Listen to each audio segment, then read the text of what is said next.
नमस्कार दोस्तों, जय श्री कृष्णा। आज के इस वीडियो में हम जानेंगे आखिर लड्डू गोपाल का प्रादुर्भाव कैसे हुआ। जी हाँ दोस्तों, हाथों में लड्डू पकड़े और घुटने के बल बैठे भगवान श्री कृष्ण के बाल रूप को हम सभी लड्डू गोपाल के रूप में जानते हैं।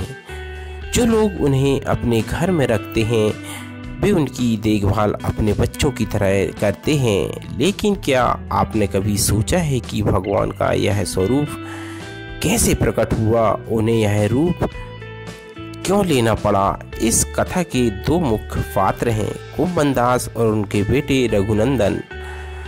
कुंभनदास भगवान कृष्ण के बड़े भक्त थे और वे नियमित रूप से घर में ही गोपीनाथ विग्रह की पूजा किया करते थे, जो उन्हें अपनी वंश परंपरा से प्राप्त हुआ था।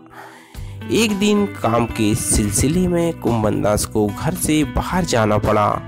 उन्होंने अपने 5 साल के बेटे रघुनंदन से कहा कि वह उनके स्थान पर भगवान को भोग लगा दे और साथ ही भोग लगाने की विधि भी समझा दी। रघुनंदन ने पहले कभी भोग नहीं चढ़ाया था, लेकिन पिता का आदेश मिलने पर वह तैयार हो गए। रघुनंदन ने माता से भोग की थाली ली और भगवान के सामने रख दी। साथ ही प्रार्थना की कि वह भगवान को भोग स्वीकार करे। लेकिन काफ़ी देर तक भगवान ने भोग नहीं खाया और थाली में ही लड्डू वैसे की वैसे पड़े रहे। रघुनंदन थोड़े उदास हो गए, क्योंकि उन्हें डर था कि अगर भगवान ने भोग नहीं खाया तो उनके पिता गुस्से में आ सकते हैं। उन्होंने फिर से भगवान से प्रार्थना की। रघुनंदन के विश्वास और श्रद्धा को देखकर भगवान गोपीनाथ बालक रूप में प्रकट होते हैं और सारा भोग खा जाते हैं, पर प्रसाद के लिए कुछ भी नहीं बचता। जब कुंभनदास घर लौटे और प्रसाद मांगा तो रघुनंदन ने कहा, भगवान ने सारा भोग खा लिया है। कुंभनदास को यकीन नहीं हुआ और उन्होंने सोचा शायद रघुनंदन ने ही भोग खा लिया हो। अगले दिन उन्होंने फिर से रघुनंदन से कहा कि वह भोग चढ़ाएं और खुद घर से बाहर निकल गए। जब रघुनंदन ने भगवान को भोग चढ़ाया, इस बार भगवान जल्दी से आकर लड्डू उठा लेते हैं और खाने लगते हैं। कुंभनदास चुपके से दरवाजे से झांकते हैं और भगवान को लड्डू खाते हुए देखकर हैरान रह जाते हैं। वह सोचते हैं कि क्या यह सच है?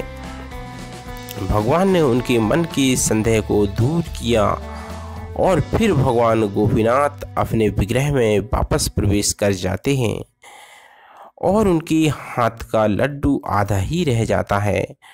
कुंभनदास का विश्वास डगमगा गया था, क्योंकि वह सोचने लगे थे कि उन्होंने वर्षों तक पूजा की, फिर भी भगवान ने कभी उन्हें दर्शन क्यों नहीं दिए। इस कारण भगवान ने उनका संदेह दूर करने के लिए यह रूप लिया।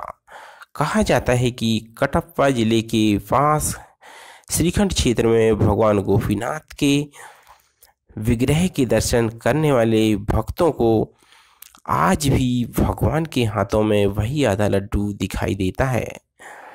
लेकिन यह केवल उन्हीं भक्तों को दिखाई देता है जिनके पास असीम श्रद्धा भाव और विश्वास होता है। यह श्री लड्डू गोपाल के स्वरूप की अद्भुत कथा है। अगर आपको वीडियो पसंद आई हो तो कृपया इसे लाइक, शेयर और चैनल को सब्सक्राइब करना ना भूलिएगा। धन्यवाद। हरे कृष्णा, हरे राधे।